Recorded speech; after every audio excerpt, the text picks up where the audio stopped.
A vulnerability is an exploitable weakness in a system or its design.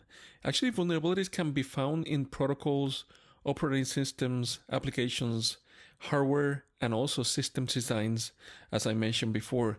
There are thousands of vulnerabilities abound, and there are more discovered every single day. You will learn many examples of vulnerability classifications in Lesson 12. However, the following are a few examples. The first one is actually SQL injection, which actually targets databases, right? So it's the ability for you to be able to inject SQL statements to do, many different things like drop tables in a database or corrupt records or steal data. So we will cover, some of these, definitely in Lesson 12 in more detail. The second one is cross-site scripting. It's a web-based vulnerability. Then we also have buffer overflows, privilege escalation vulnerabilities, cryptographic vulnerabilities, and many, many more. So again, in Lesson 12, we actually go and deep dive into some of those. Vendors, security researchers, and vulnerability coordination centers typically assign vulnerabilities that are disclosed to the public with an identifier. And this identifier is known as the Common Vulnerability and Exposure, or CVE, right? And CVE is the industry-wide standard, and it's actually sponsored by the U.S. CERT and the Office of Cybersecurity and Communications of the U.S. Department of Homeland Security, and also coordinated with MITRE, right? MITRE actually copyrighted the CVE list for the benefit of the community in order to ensure that it remains free and an open standard. So also MITRE does this to legally protect the ongoing use of CVE and any resulting content by government, vendors, or any other users, right? So MITRE actually maintains the list of CVEs and its public website, and it manages the CVE compatibility program. There's also the National Vulnerability Database, which is also maintained by NIST, right? And that's what I'm actually showing here.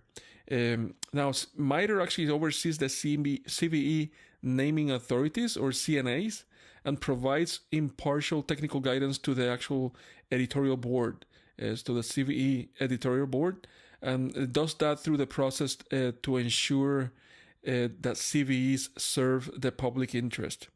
Now, the goal of CVE is to make it easier and to share data across tools, vulnerability repositories, and also security services. You can actually get more information about CVE at cve.mitre.org, and I'm sharing the link in here. Now, let's go over what are actually threats, right? So, threats is a potential danger to an asset. So, if a vulnerability exists, but it doesn't have, or it hasn't been exploited yet, or more importantly, it's not yet publicly known, the threat is actually latent. So it is what we call that it hasn't been realized.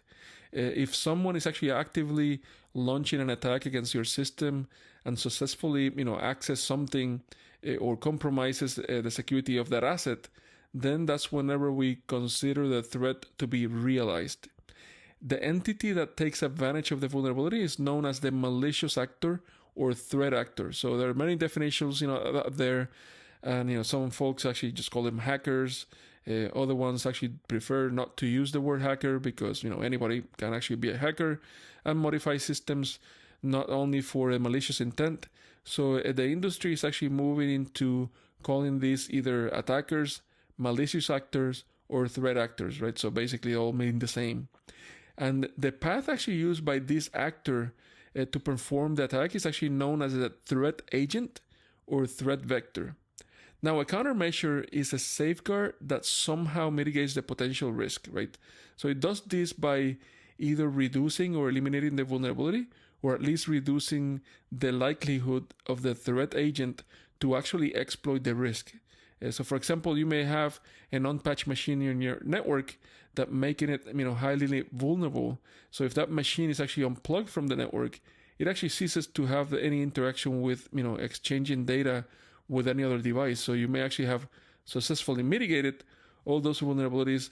However, you likely render that machine no longer an asset, and of course, it is safer, but it kind of defeats the purpose, right? So it took out a machine that had some purpose within your environment, right? So that's the type of things that you actually have to consider whenever you apply countermeasures or mitigations, right? So what is actually the benefit of that? At the end of the day, what you actually want to do is patch vulnerabilities, right? So remediate vulnerabilities, not just apply workarounds or mitigations, right? And in some cases, the mitigations, like I just explained, they actually don't make a lot of sense in your environment, and in some cases actually are perfectly fine to be deployed, and somewhat in a somewhat permanent way. And I'm really adamant of actually saying permanent way because, again, I actually urge everybody to actually do a correct patch management and actually upgrade the systems.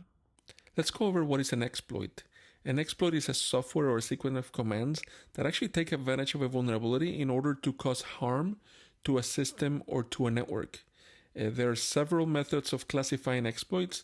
However, the most common two categories are remote exploits and local exploits. A remote exploit can actually be launched over the network and carries out the attack without any prior access to the vulnerable device or software. Now, the local exploit, which is actually different in this case, requires the attacker or the threat actors to have prior access to the vulnerable system. Right? Exploits are commonly categorized and named by the type of vulnerabilities that they actually exploit. Right?